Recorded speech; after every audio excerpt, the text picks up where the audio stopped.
का जो हमारा पहला क्लास है वह है कि सांची का स्तूप किसने बनवाया था। तो सांची का स्तूप हम लोग जानते हैं कि बहुत ही फेमस स्तूप है। एक सारनाथ का भी स्तूप भारत में फेमस है, दूसरा सारनाथ का स्तूप। तो कहता है इस स्तूप को किसने बनवाया था।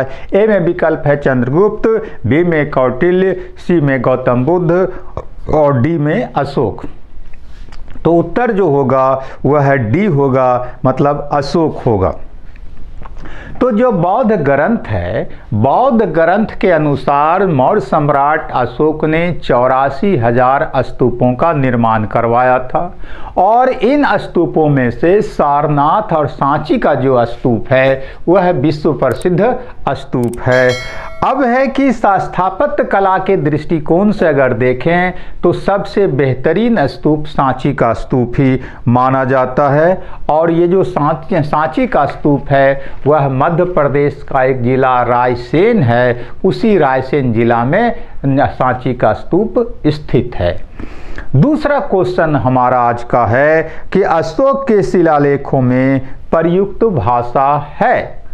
तो कहता है कि अशोक ने जो शिलालेख लगवाया था उसकी क्या भाषा है, ये क्वेश्चन हमसे पूछ रहा है। ए में है संस्कृत, बी में प्राकृत, सी में पाली और डी में हिंदी। तो जैसा कि हम लोग जानते हैं कि अशोक इतिहास में जो जाना गया है वह मूलतः अपने शिलालेखों के माध्यम से जाना गया है और अशोक का अब तक 40 से ज़्यादा शिलालेख अभिलेख मिल चुका है। तो अशोक का जो अभिलेख है वह प्राकृत भाषा में लिखा गया है। हालांकि कई लिपियों में ये जो है उसका अभिलेख है, लेकिन सबसे ज़्यादा जो उसका अभिलेख मिला है वह ब्राह्मी लिपि में है। भाषा तो प्राकृत है, लेकिन सबसे अधिक अगर किस लिपि में मिला है तो वह ब्राह्मी लिपि में है। उसके बाद खरोष्ठी लिपि में भी पाया गया है, अरेमाइक और यूनानी लिपि में भी पाया गया है। तो सबसे ज़्यादा अगर उसका अभिलेख है तो ब्राह्मी लिपि में है। खास करके उत्तर पश्चिम भारत के इलाके में जो लिपि मिला है उसकी भाषा आपको खरोष्ठी लिपि है, लेकिन भारत के आंतरिक हिस्से में जो लिपि है वह आपको ब्राह्मी लिपि है। भाषा तो प्राकृत है ही। अब उसके बाद हम लोग जो है सो दूसरा क्वेश्चन देखेंगे कि निम्नांकित में से कौन सा अशोककालीन अभिलेख खरोष्ठी लिपि में है। ए कालसी, बी गिरनार, सी शाहबाजगढ़ी और डी मेरठ। तो जैसा कि अभी हम लोगों ने देखा था कि अशोक का जो अभिलेख है वह प्राकृत भाषा में है, लेकिन वह अभिलेख कई लिपियों में लिखा गया। भारत के आंतरिक हिस्से में जो अभिलेख है वह ब्राह्मी लिपि में मुख्य है, लेकिन भारत के पश्चिमोत्तर हिस्से में जो अभिलेख मिला है वह दूसरी लिपियों में है। खास करके पश्चिमोत्तर हिस्से में जो अभिलेख मिला है वह खरोष्ठी लिपि में है, जो कि मनसेहरा खरोष्ठी और जो है शाहबाजगढ़ी का अभिलेख है। उसके बाद तक्षशिला से जो अभिलेख मिला है उसकी भाषा उसकी लिपि अरेमाइक है और सरेकुना कंधार से जो अभिलेख मिला है वह द्विभाषिक जैसु लिपि है, अभिलेख है, जो कि आपको अरेमाइक और यूनानी दोनों लिपियों में लिखा गया है। और फिर लघमान जलालाबाद पाकिस्तान से जो अभिलेख मिला है उसकी लिपि आपको अरेमाइक है। अब अगला क्वेश्चन हमारा है कि पत्थर पर प्राचीनतम शिलालेख किस भाषा में थे। तो पत्थर पर जो सबसे पुराना अभिलेख मिला है वह किस आपको भाषा में लिखा गया है, यह क्वेश्चन पूछ रहा है। तो ए में पाली है, बी में संस्कृत है, सी में प्राकृत है, डी में ब्राह्मी है। तो जैसा कि हम लोग जानते हैं कि भारत में शिलालेख मिलने का इतिहास मौर्य काल से शुरू होता है और शिलालेख जो होता है वह पत्थर पर जो कुछ खोद करके लिखा जाता है उसी को शिलालेख कहा जाता है। तो हम लोग जानते हैं कि मौर्यों का जो शिलालेख था वह प्राकृत भाषा में लिखा गया था, इसलिए यहाँ पर उत्तर प्राकृत होगा। उसके बाद अगला जो क्वेश्चन हमारा है कि वो है अशोक के शिलालेखों को सर्वप्रथम किसने पढ़ा था। तो अशोक जितना भी अभिलेख लगाया है और उसमें से जो कुछ हम लोगों को प्राप्त हो चुका है, तो कहता है अशोक का अब तक जो अभिलेख प्राप्त हुआ उसमें से सबसे पहले उसके अभिलेख को किसने पढ़ा है, ये क्वेश्चन है। तो ए में है वूलर, बी में है रॉबर्ट सेवेल, सी में है जेम्स प्रिंसेप और डी में है कॉडरिक गटर। तो उत्तर जो यहाँ पर होगा वो सी होगा, जेम्स प्रिंसेप। जेम्स प्रिंसेप ने सबसे पहले 1837 ईस्वी में अशोक के शिलालेख को पढ़ने में सफलता पाया था और जिस अभिलेख को पढ़ा था वह था दिल्ली टोपरा अभिलेख। तो इस तरह से उत्तर हमारा जेम्स प्रिंसेप हो जाएगा। लेकिन अशोक का सबसे पहले जो अभिलेख खोजा गया था वह टिफिन थेलर महोदय के द्वारा खोजा गया था। टिफिन थेलर महोदय ने सबसे पहले 1750 ईस्वी में अशोक के जिस अभिलेख को खोजा था उसका नाम दिल्ली मेरठ अभिलेख था। अब अगला क्वेश्चन है कि ब्राह्मी लिपि को सर्वप्रथम किसने पढ़ा।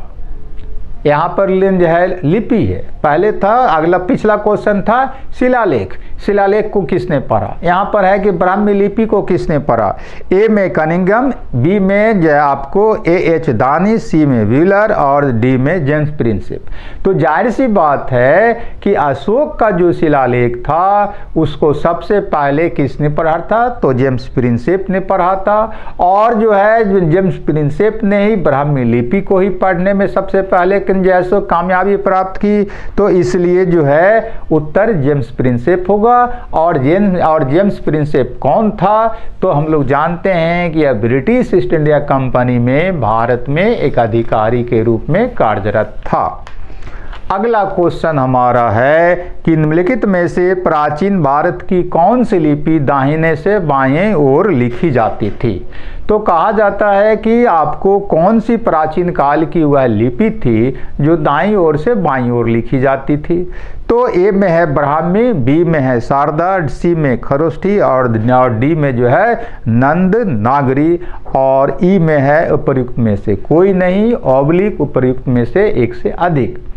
तो खरोष्ठी लिपि जो थी वह दाईं से बाईं ओर लिखी जाती थी और यह लिपि मुख्यतः भारत के उत्तर पश्चिमी क्षेत्रों में प्रचलन में थी। और यही वजह है कि उत्तर पश्चिम भारत में स्थित, मतलब आज की डेट में पाकिस्तान में स्थित जो शहबाजगढ़ी और मनसेहरा का अभिलेख प्राप्त हुआ है वह खरोष्ठी लिपि में ही लिखा गया है।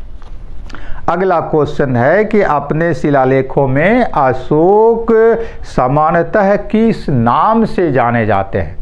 मतलब कि अशोक का जो भी अभिलेख प्राप्त हुआ है उसमें से अशोक जनरली किस नाम से जाना गया है या अशोक का क्या नाम लिखा हुआ है ये पूछ रहा है। ए में है चक्रवर्ती, बी में है प्रियदर्शी, सी में धर्मदेव, डी में धर्मकीर्ति, ई में उपर्युक्त में से कोई नहीं, ऑब्लिक उपर्युक्त में से एक से अधिक। तो अशोक जो है अपने अभिलेखों में सामान्यतः देवनाम प्रिय कहा गया है और जो भबरू बैराठ अभिलेख है जो कि राजस्थान से प्राप्त हुआ है उसमें वह स्वयं को प्रियदर्शी कहता है। तो और पुराणों में अशोक को अशोक वर्धन कहा गया है।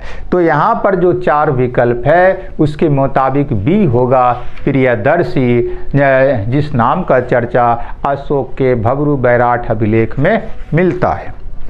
उसके बाद अगला क्वेश्चन है निम्नलिखित अभिलेखों में से किस लेख में अशोक नाम उल्लेखित है।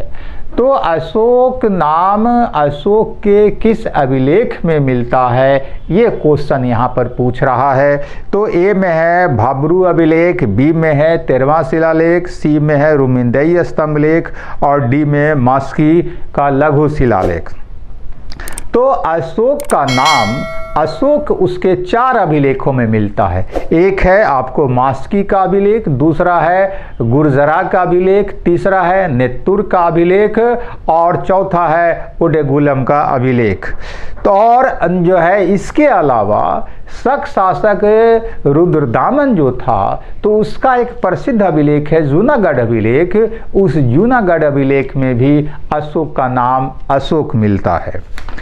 अब उसके बाद लास्ट क्वेश्चन है हमारा कि अशोक का रुमिंदेई स्तंभ संबंधित है। तो अशोक का हम लोग जानते हैं कि रुमिंदेई स्तंभ लेख भी मिला है, तो वह संबंधित है किससे, ये हमसे क्वेश्चन पूछ रहा है। ए में है बुद्ध के जन्म से, बी में बुद्ध के ज्ञान प्राप्ति से, सी में बुद्ध के प्रथम उपदेश से, डी में बुद्ध के शरीर त्याग से। तो उत्तर यहाँ पर होगा बुद्ध के जन्म से, मतलब ए होगा। तो हम लोग जानते हैं कि रुमिंदेई कहाँ है, तो यह नेपाल की तराई में स्थित है, जो कि गौतम बुद्ध के जन्म से संबंधित स्थल है। और जो है इस अभिलेख से पता चलता है कि अशोक अपने राज्याभिषेक के 20वें वर्ष में रुमिंदेई की यात्रा पर गया था और वहां जाने के बाद उसने जो वहां लगने वाला धार्मिक कर बलि था उस बलि को माफ कर दिया और जो भू राजस्व कर लगता था उसे घटा करके 1/8 भाग कर दिया था। इसलिए रुमिंदेई स्तंभलेख को आर्थिक स्तंभलेख भी कहा जाता है। और अशोक का अब तक जितना भी अभिलेख मिला है उसमें से सबसे छोटा अभिलेख यही रुमिंदेई स्तंभलेख माना जाता है। तो यहाँ आज का हमारा लास्ट क्वेश्चन था। थैंक यू, धन्यवाद।